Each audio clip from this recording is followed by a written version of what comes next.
Bonjour tout le monde, et aujourd'hui on va commencer la deuxième partie du système nerveux euh, autonome, la partie de l'innervation des organes.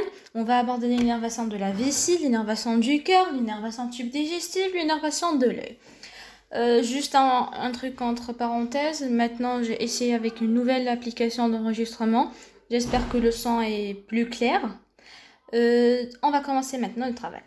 Pour savoir et bien comprendre l'innervation de la vessie, il faut savoir qu'il faut aussi bien comprendre son anatomie. Maintenant, je vais vous présenter quelques trucs. Voilà la vessie qui est devant vous.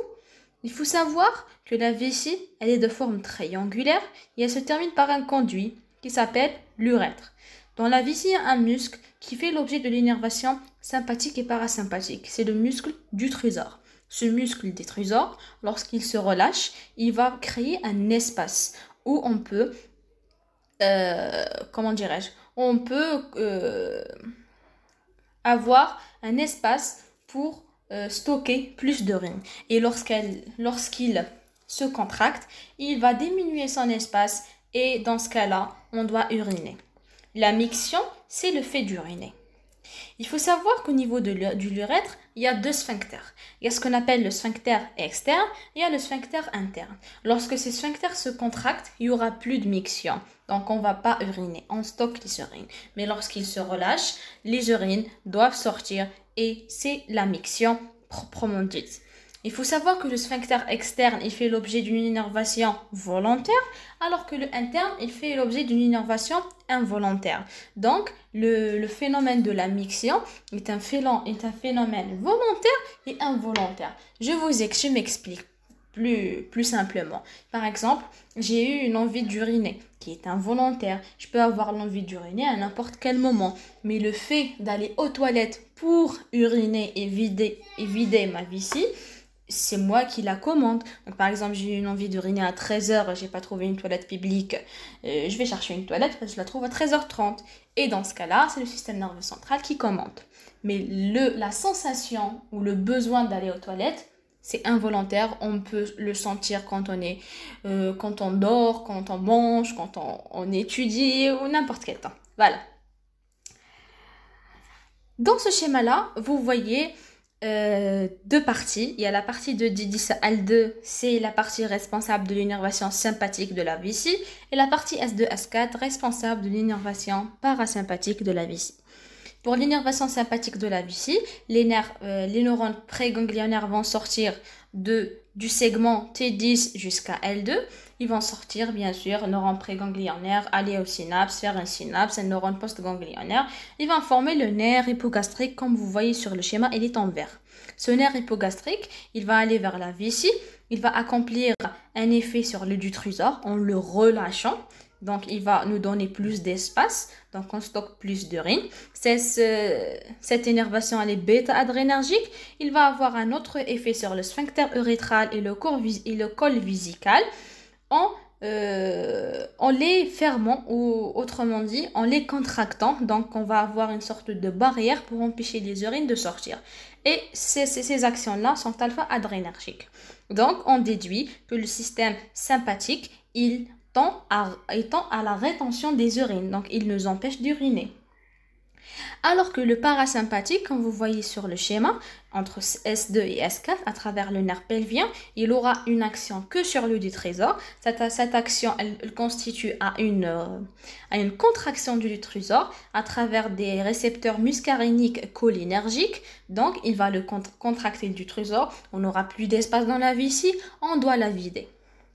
Pour le sphincter urétral, dans ce cas-là, c'est le sphincter externe qui commande, dont je vous ai parlé tout à l'heure. C'est un sphincter qui est sous dépendance de notre volonté. Et dans ce cas-là, c'est le nerf pudendal qui commande, qui va vers ce sphincter à travers des récepteurs nicotiniques pour le relâcher, pour que les urines puissent sortir.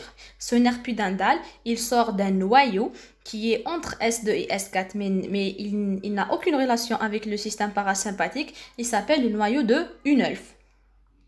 Maintenant, si je résume, je vais dire que le système sympathique est un système qui tend à la rétention des urines et le système parasympathique, c'est le système qui ordonne la miction.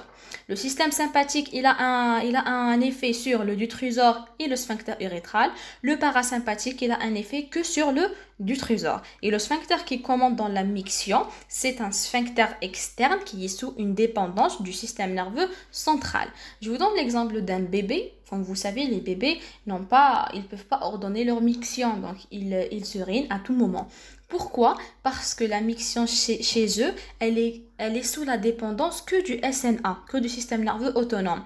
Il n'y a pas l'intervention du système nerveux central. Le système nerveux central n'intervient qu'après 2 ans, parce que c'est là où le moment où le sphincter externe, il va avoir des fonctions complètes qui puissent être ordonnées par le système nerveux central.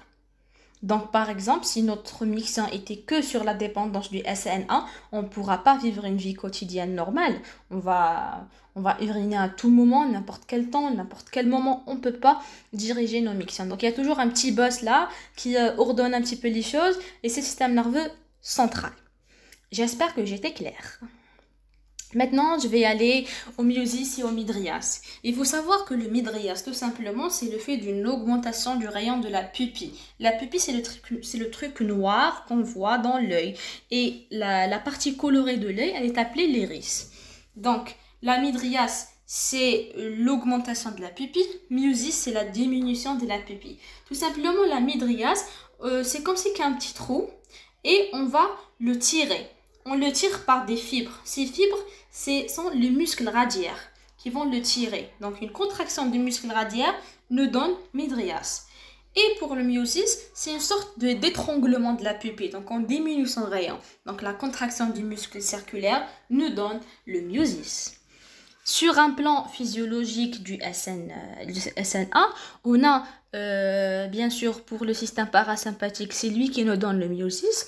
Donc, on a bien sûr un neurone qui va sortir du tronc cérébral, plus précisément du noyau du nerf de la 3e paire des nerfs crâniens, c'est le nerf oculaire accessoire.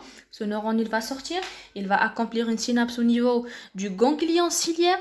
Du ganglion ciliaire, j'aurai un nerf qui s'appelle le nerf ciliaire court. On l'appelle court, juste une petite technique pour l'apprendre. On a dit déjà dans le tableau que je vous ai présenté dans la première vidéo, les neurones postganglionnaires parasympathiques est court et le neurone postganglionnaire sympathique est lent. Donc, souvenez de ça. On l'appelle nerf ciliaire court. Donc, tronc cérébral, ganglion ciliaire, nerf ciliaire court.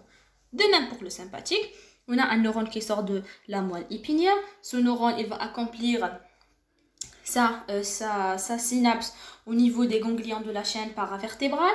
Au niveau du premier ganglion de la chaîne paravertébrale, c'est le ganglion cervical supérieur. De ce ganglion vont sortir des fibres, ils vont former un nerf et il est appelé nerf ciliaire long. Maintenant, pour le cœur, les vaisseaux et la pression artérielle. Il faut savoir qu'une stimulation sympathique, elle augmente le rythme et la force de contraction. Alors qu'une stimulation parasympathique, bien sûr, elle le diminue. Donc le sympathique, il augmente le rythme, il augmente la contraction. Donc on aura une tachycardie. Le parasympathique, c'est la bradycardie. Donc lorsqu'on est dans un état de peur ou de stress, c'est le sympathique qui se déclenche. Par exemple, 5 minutes avant l'examen, le sympathique, c'est le roi de votre corps. C'est lui qui vous entend d'être stressé, paniqué, effrayé. Voilà, c'est un peu ça. Et vous vous souvenez, sympathique égale examen. Il faut aussi savoir qu'une stimulation sympathique, elle contracte la plupart des vaisseaux, particulièrement au niveau de la peau et des viscères abdominaux. Donc si je résume, la stimulation sympathique contracte aussi bien le cœur, elle le contracte, elle augmente son rythme et elle contracte aussi les vaisseaux. Donc elle va nous donner la tachycardie, c'est l'état de stress, l'état de peur. Pour le parasympathique, c'est bien sûr l'inverse. Mais il faut savoir un truc qui tombe souvent dans les QCM. Le système parasympathique n'a aucun effet sur les vaisseaux à part les vaisseaux faciales, les vaisseaux de la face, quoi. Une stimulation sympathique, par l'intermédiaire de ses effets sur le cœur et sur la médulo-surrénale, elle augmente la pression artérielle. La parasympathique, c'est l'inverse. Donc, le système sympathique, qu'est-ce qu'il va faire? Il va stimuler la médulo-surrénale. En la stimulant, il va faire que cette médulo-surrénale va nous sécréter des monoamines. Ces monoamines, c'est la noradrénaline, l'adrénaline et la dopamine. Et ces monoamines, ils vont augmenter la pression artérielle. Aussi, le système sympathique, il contracte le cœur, il augmente son rythme. Et tous ces facteurs, ils augmentent la pression artérielle. Et bien sûr, le parasympathique, c'est totalement l'inverse. On arrive à la dernière planche du cours, c'est le tube digestif. Il faut savoir que le tube digestif, déjà, c'est un système nerveux bien particulier. C'est le système de Meissner-Hurbesch. C'est un système qui a une sensibilité parasympathique et sympathique. La sensibilité parasympathique augmente le péristaltisme. Le péristaltisme, c'est les battements des intestins qui font que le bol alimentaire progresse et va de l'estomac aux intestins grêles, de l'intestin grêle au côlon, du côlon au rectum. Et aussi bien, il accélère, comme je dis. Donc, et aussi, il relâche les sphincters. Qu'est-ce que ça veut dire? Lorsque le bol alimentaire avance, donc l'estomac est vide. Donc, le sphincter qui ferme l'estomac de l'œsophage, et parce qu'il inhibe les RGO, il inhibe toutes sortes de retours d'alimentation pour éviter ce qu'on appelle les pyrosis ou ce qu'on appelle en arabe l'hriq. Voilà, donc dans ce cas-là, lorsque l'estomac est vide, le sphincter est relâché tranquille. Il n'y a rien qui va causer un retour. Parce que le système parasympathique, il fait avancer le bol alimentaire. Donc il relâche les sphincters. Et il augmente le péristaltisme qui aide à la progression du bol alimentaire. Alors que le système sympathique, il a un effet opposé. Il inhibe le péristaltisme. Donc le bol alimentaire, il ne progresse pas. Il reste à l'estomac. Donc il y a un risque de retour vers l'œsophage. Il y a un risque de pyrosis, ce qu'on appelle en arabe l'hriq. Donc qu'est-ce qu'il va faire? Il va fermer le sphincter. Donc fermeture de sphincter, ralentissement du bol alimentaire et inhibition du péristaltisme. Il faut savoir aussi que... et finalement, il y a la défaction. La défaction, c'est le fait de... Comment je vous explique ça? C'est le fait de diriger vos... Voilà, la défaction, c'est le fait de digérer vos matières fécales. Donc, c'est un réflexe parasympathique, mais aussi, il est comme la miction, comme je vous ai expliqué tout à l'heure. Il y a toujours un rôle du système nerveux central. On ne peut pas jeter de matière fécale à n'importe quel temps, à n'importe quel moment. Il y a toujours il y a un petit boss qui nous ordonne un peu plus loin. Et voilà, on est arrivé à la fin de cette vidéo. J'espère qu'elle vous a plu. N'hésitez pas à abonner, à liker et à partager. Et voilà, vous avez mes contacts en description. Bon courage!